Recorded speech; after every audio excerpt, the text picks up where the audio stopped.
Bienvenidos y bienvenidas a una entrega más de Entendamos la Educación. El día de hoy nos acompaña el maestro Juan Luis Hernández Avendaño. Él es politólogo, candidato a doctor en Ciencia Política por la Universidad Autónoma de Madrid, profesor de Ciencias Políticas desde 1995. En distintas universidades de México, América Latina y España, ha impartido docencia sobre temas como ciencia política, América Latina, teología de la liberación, administración pública y cambio político.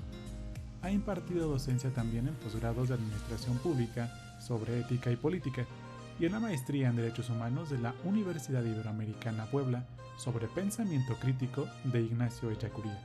Desde 2001, coordina diplomados sobre análisis político estratégico orientados a formar ciudadanía. Hoy nos ayuda con la reflexión sobre el tema Retos políticos sociales para la educación ante la nueva realidad.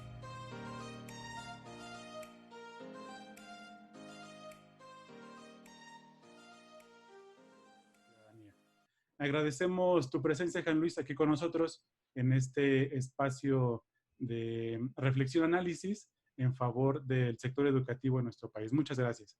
Con mucho gusto. Bien, el tema central de esta entrega de podcast va a girar en torno a los retos políticos a los que se enfrenta el sector educativo frente a la nueva realidad. Una reflexión que va a girar entre lo político y lo social, tratando de visualizar cuál sería el futuro hacia el que tendríamos que estar reflexionando como escuelas particulares, como parte de un sector de suma importancia en nuestro país y que ha cambiado la dinámica como en muchos otros contextos y muchas otras realidades a partir de la contingencia sanitaria por COVID-19. Juan Luis, para empezar con este espacio de reflexión, no sé si quisieras hacer alguna presentación o algo más de acuerdo al trabajo que desempeñas actualmente en la universidad.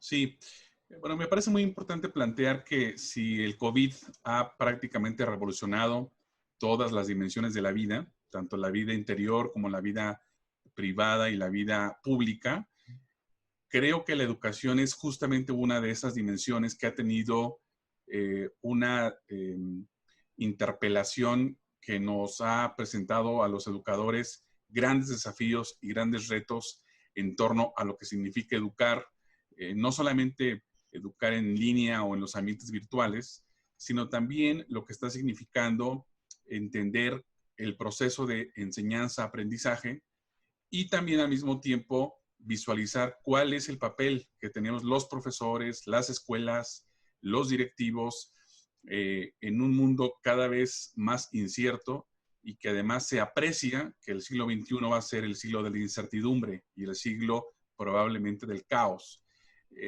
Acostumbrados de alguna manera a que a finales del siglo XX teníamos más o menos ciertas claves para entender el mundo, hoy claramente el mundo es muy complejo, el mundo incluso, digamos, apela a que la educación se mueva cada vez menos en contenidos y cada vez con más aprendizajes para la vida.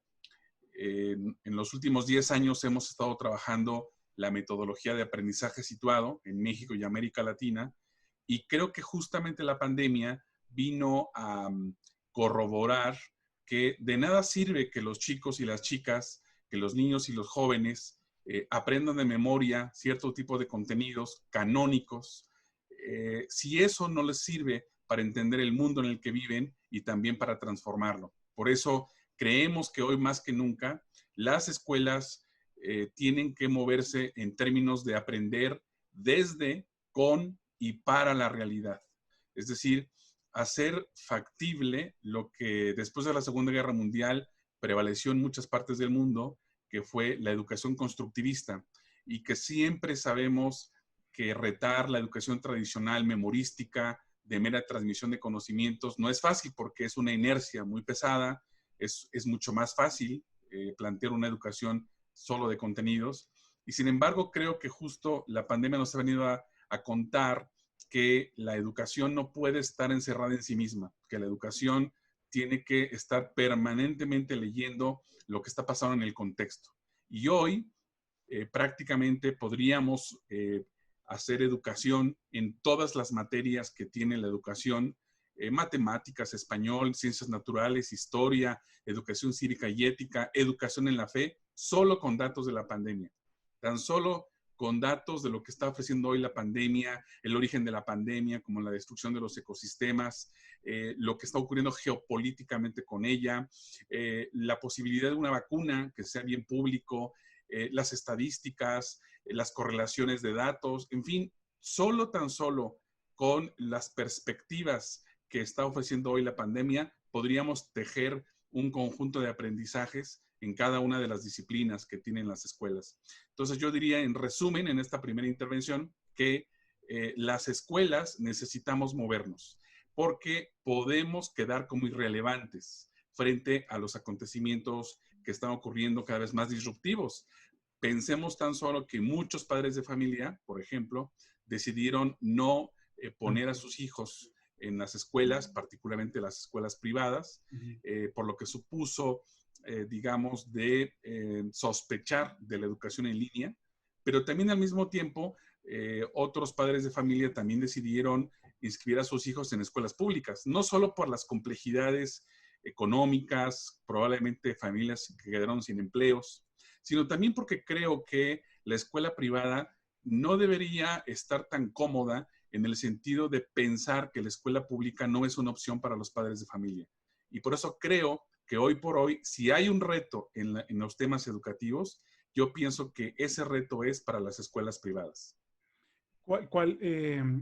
¿Cuál sería la principal, digamos, punto de diferencia entre los retos entre el sector público y el sector privado?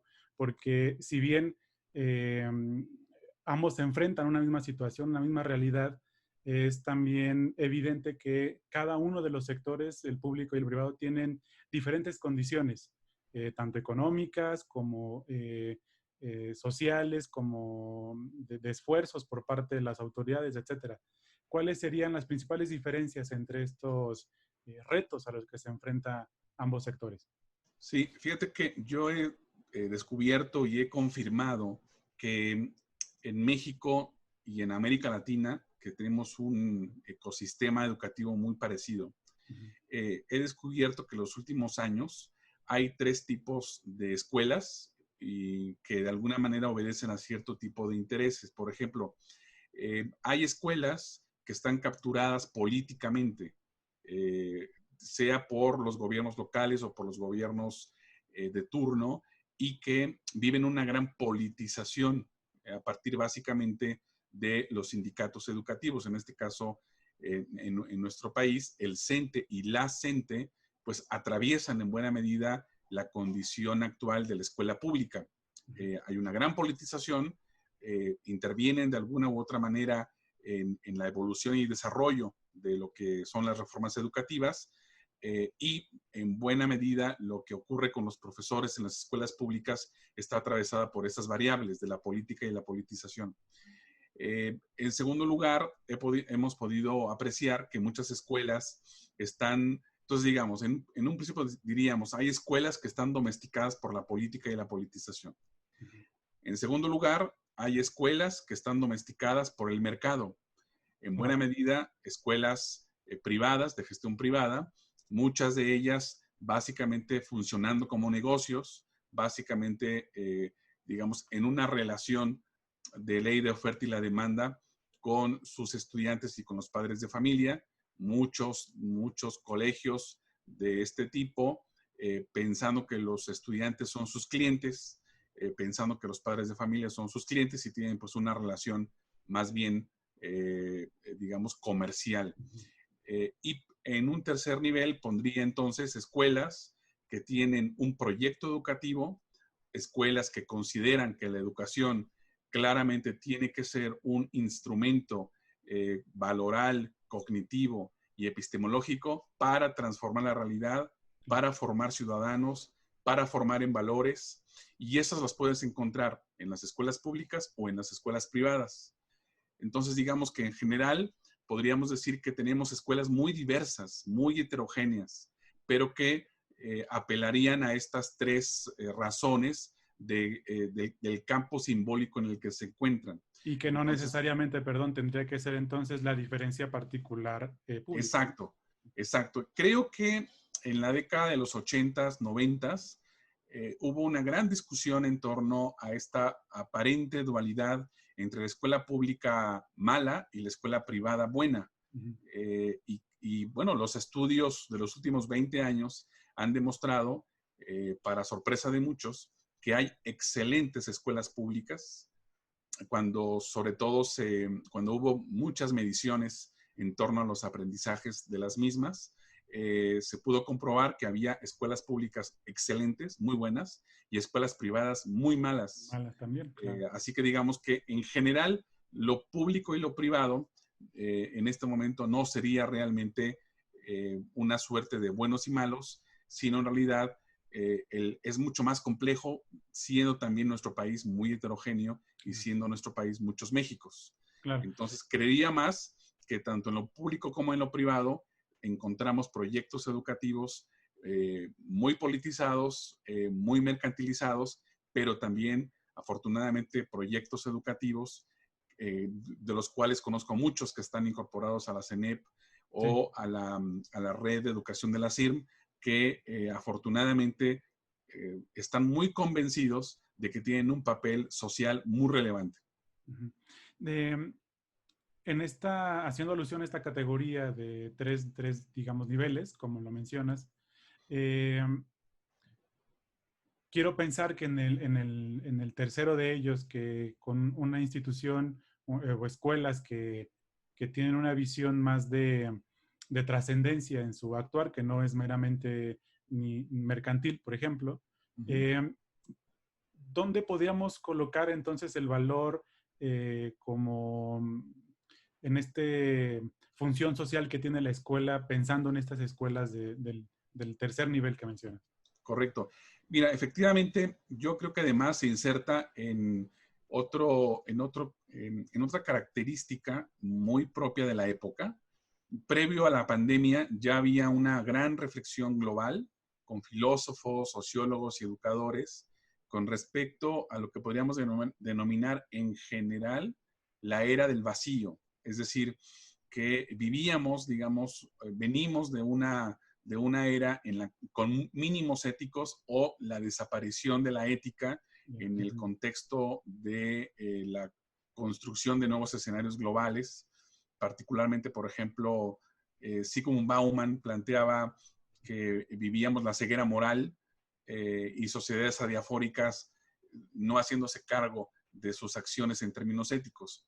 Por lo tanto, la gran pregunta era quién va en el mundo de hoy, quién va a situar qué es lo correcto, quién va a plantear mínimos éticos, valorales y morales que den una orientación civilizatoria.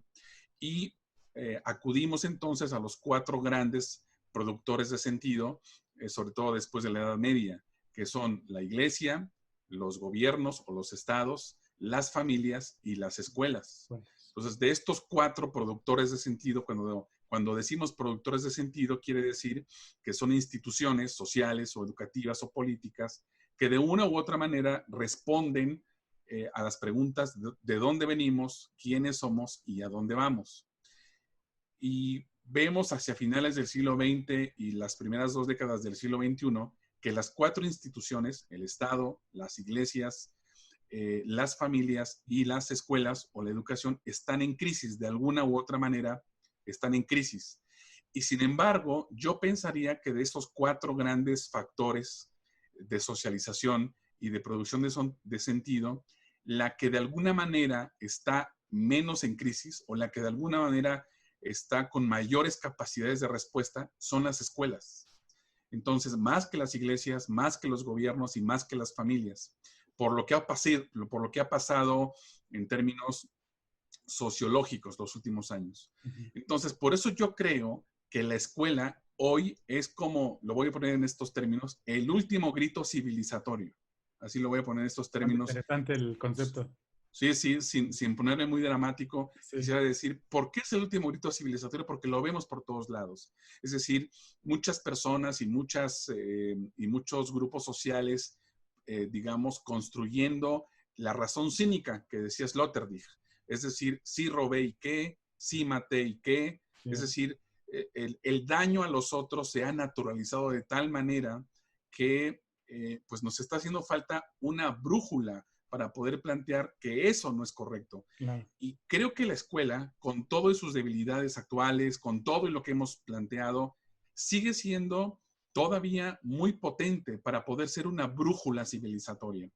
¿Y por qué? Pues, y ya eso me refería en el texto de Geopolítica de la Esperanza, que en el territorio local es donde se está jugando la vida y la muerte, en el territorio donde vivimos todos, todos vivimos en un territorio y en ese territorio Ajá. los cárteles Porque, de la droga y claro. otros actores están disputándose cuadra por cuadra, colonia por colonia, Ujú. consumidores, etcétera, y al mismo tiempo en ese territorio hay una escuela, Ujú. pública o privada.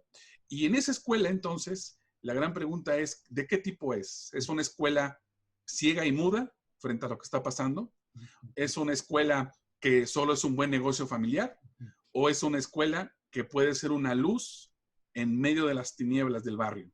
Ujú. Y por eso nosotros pensamos que desde el aprendizaje situado, una escuela puede ser luz con sus proyectos alrededor de lo que puede tejerse en muchos aprendizajes. Ujú. Y por lo tanto, estos aprendizajes logrados en la escuela pueden iluminar el barrio de Claro. muchas maneras. Ujú. Tan solo los proyectos, voy a ponerlo, los proyectos de sustentabilidad que se pueden tejer desde la escuela y que animan la necesidad de pasar al México postpetróleo, por ejemplo, todo eso podría trabajarse en el barrio y afortunadamente ha habido muchas escuelas ya en ese sentido muy claras respecto a lo que podrían hacer en el barrio en el que se encuentran.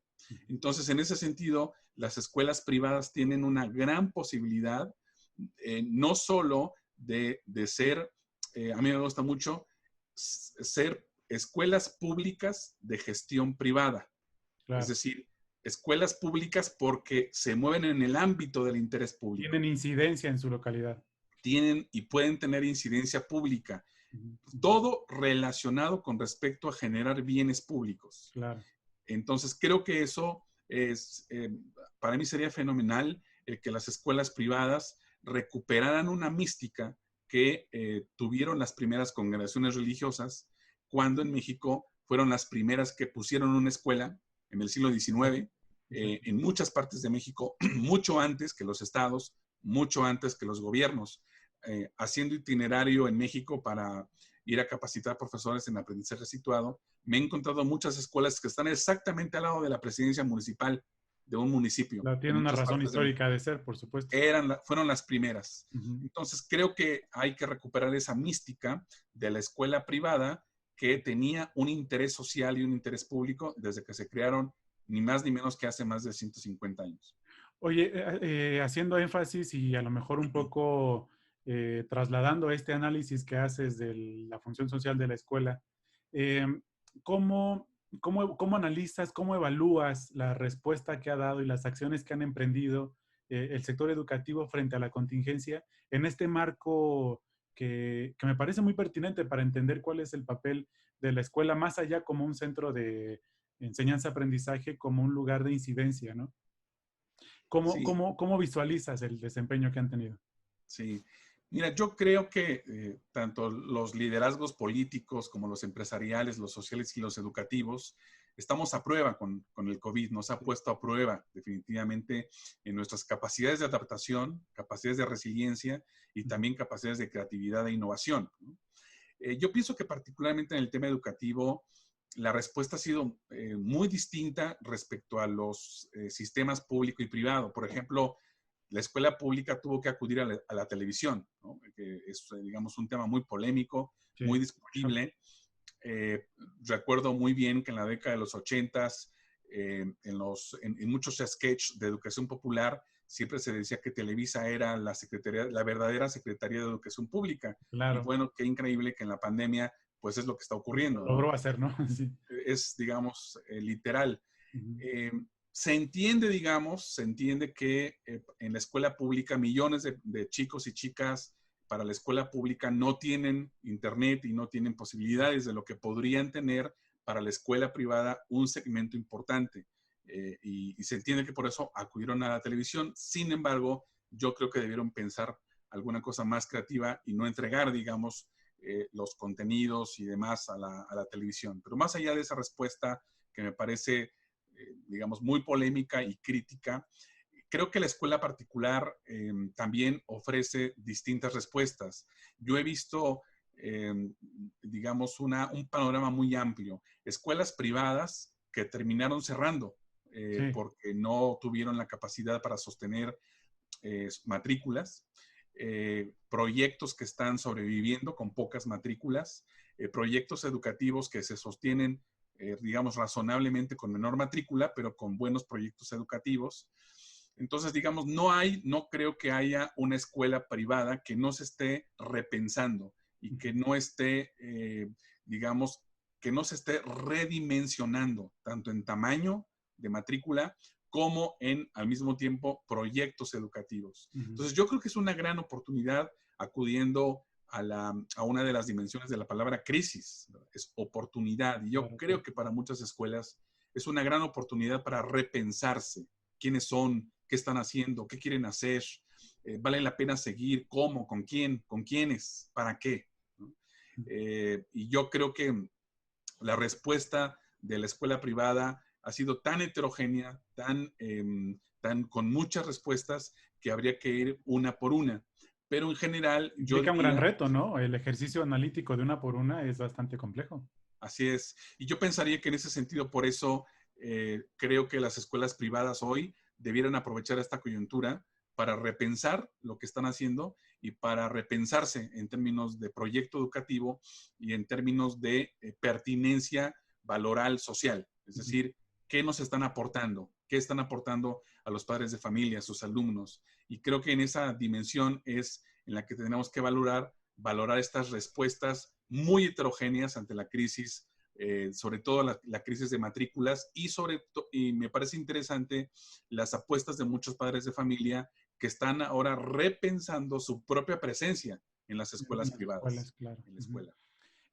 Y la pregunta acá sería ¿cómo? O sea, ¿por dónde tendrían que orientarse? ¿Cuál sería la visión? Porque si bien la pandemia no es estamos hablando de un contexto nacional, pero no, la pandemia no tiene implicaciones de corto alcance, sino que es a nivel globo. Sí. Eh, ¿Cómo? ¿Cómo? ¿Por dónde podríamos orientarnos como instituciones educativas en este ejercicio de relación político-privado hacia el futuro? Sí. Mira, yo pensaría que no debemos dejar de hacer espacios de formación, particularmente para tres actores. En primer lugar, los padres de familia. Las familias son las que hoy están sosteniendo y conteniendo el confinamiento y la cuarentena. ¿Cierto? Las familias tienen básicamente dos respuestas en este momento. Vemos familias que más o menos tienen convivencia sana con sus problemas, como siempre, pero en general convivencias sanas en las familias después de 6 meses, que obviamente pues hay hartazgo, hay digamos poca paciencia, etcétera. Pero también hay familias que desgraciadamente le están pasando muy mal porque viven a su interior muchas violencias. Y por eso creo que la escuela, nuevamente, que vincula a actores, en este tiempo es una oportunidad para seguir vinculando a los padres con formación. Me ha tocado justo en este tiempo ofrecer conferencias para padres de familia de distintas escuelas, porque justamente están necesitadas de poder decir muy bien qué nos puede decir la escuela hoy para vivir el confinamiento en casa. ¿Qué tipo de valores? ¿Qué tipo de acciones? ¿Qué tipo de tareas con los chicos en la casa? ¿Cómo podemos distinguir entre el trabajo doméstico y el trabajo de la escuela y el trabajo de los padres? Es decir, creo que ahora y cuando termine la pandemia, cuando aparezca la vacuna, las escuelas, me parece, deberán seguir insistiendo en en tener un itinerario formativo para padres de familia, porque creo que es uno de los actores urgentes de formación. Un segundo actor claramente son los profesores. Los profesores, evidentemente, digamos, acostumbrados a una educación presencial, pues hoy nos estamos reinventando con las Bastante. plataformas, Ujú. ¿verdad? Con las múltiples posibilidades que hay ahora de hacer exámenes y de hacer clases más interactivas y etcétera.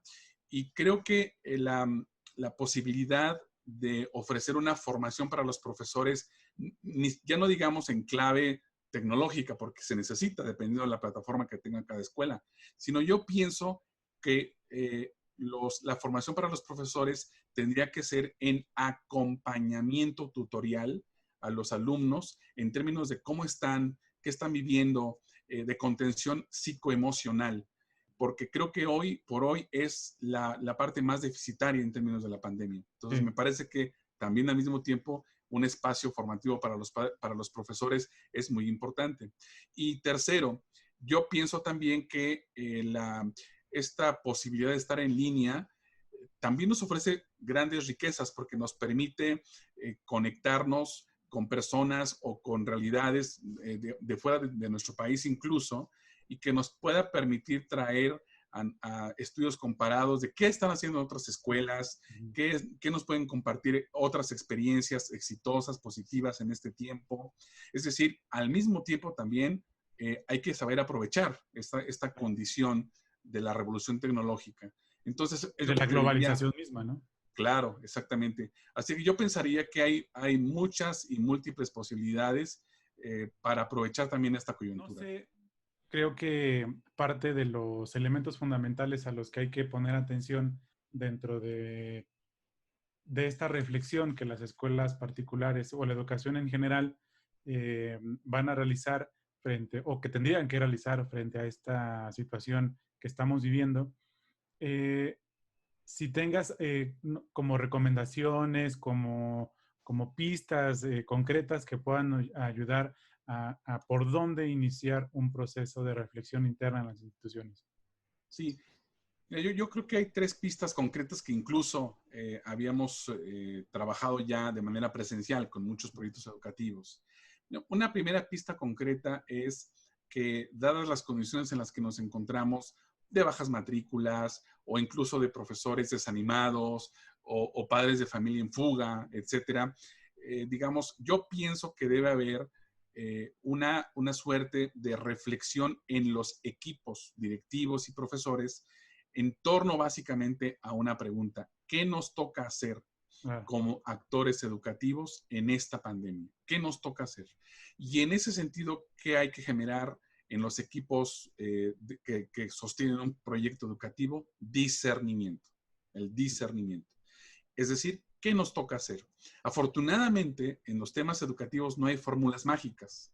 Cada escuela y cada proyecto educativo, según su contexto, responde a ese contexto de una manera diferenciada que lo podría ser una escuela de República Dominicana, de Haití o de Campeche. Entonces, por eso pienso que lo que hoy, como pista favorecedora, aparece la necesidad de que los equipos directivos y maestros hagan discernimiento. ¿Qué Ujú. nos toca hacer? Y ese discernimiento finalmente va arrojando ideas, creatividades de las propias personas. Yo creo que cuando se detonan los discernimientos, aparecen ideas muy creativas de mucha gente, de muchas personas que, por no pedirles opinión, pues nunca dicen, nunca plantean, pero que yo creo que se pueden aprovechar los talentos que tiene cada escuela. Entonces, favorecer el discernimiento interno. Una segunda pista es aprovechar también los talentos, las experiencias y los trabajos de los padres de familia. Es decir, hacer a los padres de familia colaboradores del proyecto educativo, hacer de los padres de familia socios, compañeros de camino. Ujú. Y yo me he encontrado con experiencias muy interesantes donde muchos padres de familia tienen muy puesta la camiseta del colegio, justamente por eso, por el diálogo que establecen con ellos, con la formación que hacen con ellos, y en ese sentido no están solos los directivos ni los Claro, profesores, están se acompañados de los profesores. acompañan de los padres de familia. Entonces, me parece que esta sería una segunda pista. Y una tercera pista: darle la palabra a los alumnos. Ujú. ¿Cómo están? ¿Qué piensan? ¿Cómo viven? ¿Qué sugieren? ¿Qué quieres inventar para esta coyuntura? creo que también es una buena oportunidad para que los chicos hoy despierten todas sus capacidades creativas y todo aquello que a veces la escuela no les da, es decir, espacios para crear, espacios para inventar, espacios para innovar. Si nosotros les preguntáramos más a nuestros alumnos, si nosotros les diéramos más cancha libre para que sean ellos mismos y para que ellos mismos descubran, incluso que ellos mismos se sorprendan de qué son capaces, Claro. creo que ahí está ya la propia razón de existir de la escuela.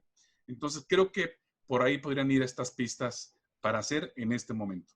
Oye, bastante interesante esta amalgama de relaciones, ¿no? Porque creo que, o lo que me resuena mucho ahorita cuando te escucho es cómo generar capacidades relacionales comunitarias al interior de las instituciones educativas, ¿no? ¿Sí?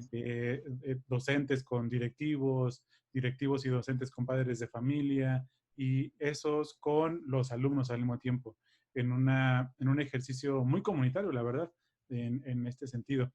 Em, Estamos llegando ya al final del espacio y de este ejercicio de como de insumos para las escuelas que escuchan y las personas que siguen este podcast. ¿Qué elementos conclusivos podrías ofrecernos? Ya hacíamos como un recorrido a partir de retos, de la realidad que estamos enfrentando, de cómo se nos presenta o por dónde tenemos que iniciar esta reflexión dentro del sector educativo y lo que implica pensar que la pandemia no vino y se va, sino que viene y permanece, ¿no? Bueno, al menos la contingencia esperemos que pase, ¿verdad? Pero este ejercicio de reflexión debe continuar. ¿Qué podrías ofrecernos como conclusión a este espacio? Claro. Pues eso, darle continuidad a lo que tú estás diciendo. Es decir, buena parte de los científicos y sociólogos están planteando que este coronavirus, que es el tercero, ya hubo dos coronavirus previos, el MERS y el SARS, Exacto. básicamente en Asia, lo que están planteando es que este siglo también va a ser el siglo de los virus zoonóticos como este, que seguramente viviremos otras pandemias muy semejantes y muy parecidas a esta. Por lo tanto, y además derivado de Lo mismo. nuestra impresionante capacidad de destrucción de ecosistemas. Por lo tanto, mi conclusión sería en los siguientes términos. Yo pienso, estoy convencido que la escuela es una gran oportunidad para construir civilización, entendida esta como la capacidad de tener sociedades más justas y más fraternas, más dignas. Eh, por eso creo que los últimos años hemos tenido grandes interpelaciones y grandes desafíos que la realidad nos pone a la escuela para pensar realmente qué somos y quiénes somos. ¿Qué y quiénes somos? Por eso me animé a escribir este texto de Geopolítica de la Esperanza que a través de la CENEP podrían ustedes compartir a Sí, los por supuesto. colegios y a las escuelas, porque ahí está básicamente una suerte de, lo voy a poner en estos términos, como de hoja de ruta para quien quiera ser una luz en medio de las tinieblas, para quien quiera ser esperanza en medio de la desesperanza, para quien quiera aportar un proyecto educativo cuyos aprendizajes logrados les sean útiles no solamente a su comunidad educativa, sino también al propio barrio y a la propia ciudad. Voy a poner un ejemplo. Acá en Puebla, una escuela convocó a una conferencia de padres de familia y yo le decía a la directora que se animara a que fuera a las tienditas de la colonia a poner el letrero de la conferencia para padres de familia y que si le preguntaran, es que nosotros no tenemos a nuestros hijos en su escuela. Son Claro. vecinos, pero tienen a sus hijos en otro lado. Y que ella pudiera decir, no importa, es un servicio que hace la escuela al barrio, vénganse a la escuela de padres de familia. Entonces, la escuela puede tener muchos servicios formativos y educativos, tan solo a los padres de familia del barrio, de la colonia, aunque no sean padres de familia de la escuela. Y con eso quiero decir que la escuela puede tener un gran aporte a lo que podríamos denominar la necesaria reconstrucción del tejido social. a Claro. la necesaria amistad social que necesitamos en tiempos de un mundo roto, con tantas desigualdades, tantas violencias. Entonces, por eso creo en la escuela y creo que su potencial no lo hemos desarrollado tanto, por concentrarnos solo en que los alumnos aprendan de memoria los contenidos. Creo que tenemos grandes posibilidades de ser luz en el lugar en donde nos encontramos, y por eso mi invitación sería a que ojalá leyendo y compartiendo y reflexionando el documento de Geopolítica de la Esperanza, puedan encontrar algo que les diga, ya sabemos qué hacer en esta colonia, en esta ciudad, y que en esa medida alcancen a visualizar por qué existen como proyecto educativo y por qué vale la pena seguir apostando por él. Oye, bastante interesante esto implica una ruptura de la forma de proceder de las escuelas, por Así supuesto, es. y de Exacto. visualizarse en otro sentido más allá de los muros, ¿no? Así es, así Pues es. queda el compromiso justo de compartir este libro. Lo estaremos compartiendo en nuestra página web y en nuestras redes sociales. Los invitamos a seguirnos en CENEP, @CENEPMX, para que puedan estar enterados de esta herramienta que puede servir justo para acompañar estos procesos de reflexión y, sobre todo, haciendo énfasis en esto que mencionas de acción frente a la realidad que nos acontece, que nos toca vivir el día de hoy. Agradecerte este espacio, Juan Luis, este momento de reflexión que quiere justo promover esta continua reflexión entre los colegios, entre los docentes que nos escuchan, e invitar a las personas que nos están viendo y escuchando a que compartan, a que se sumen en esta reflexión, dejando comentarios, ya sea en nuestras redes sociales o en YouTube, donde vamos a compartir este video, para que puedan también sumarse a la reflexión, sumarse a estos ejercicios. No sé si tengas algún medio, alguna red social que quieras compartir. Mira, básicamente estoy siempre en comunicación con muchos profesores y demás que escriben a mi correo particular, Uh -huh. que es juanluisha@live.com.mx, y tenemos la página web de www.aprendizajesituado.com, que es donde estamos en contacto con profesores de México y América Latina. Entonces, con mucho gusto, siempre estamos permanentemente en diálogo con todos los colegas que con su docencia quieren animar a sus alumnos y también animarse a sí mismos. Muchas gracias. En la parte de los comentarios aquí en YouTube dejaremos links para la página web y dejaremos escrito el correo electrónico también de Juan Luis para que puedan ponerse en contacto. Pues muchas gracias por el espacio y agradecemos el que hayas compartido con nosotros estos momentos de reflexión. Con mucho gusto, felicidades a la CENEP por este tipo de espacios muy necesarios y ánimo con todo. Muchas gracias y hasta luego a quienes nos ven y nos escuchan.